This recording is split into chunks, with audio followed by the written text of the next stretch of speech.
Assalamualaikum tuan-tuan. Buat apa tu? Jom sama-sama dengan saya kita baca Al-Quran. A'udzu billahi minasyaitonir rajim. Lan yanalallaha luhumuha wala dima'uha.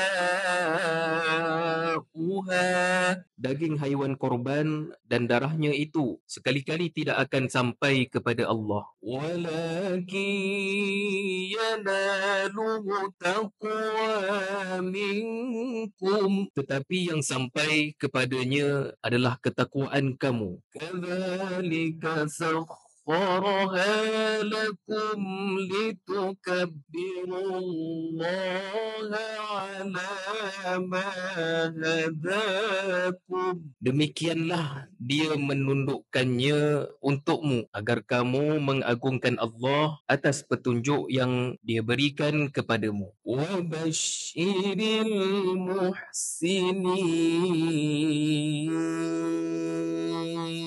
Dan sampaikanlah kabar gembira pada orang-orang yang membuat baik. Sadaqallahul azim. Alhamdulillah. Jadi tuan-tuan, jangan biarkan hari kita berlalu tanpa membaca Al-Quran.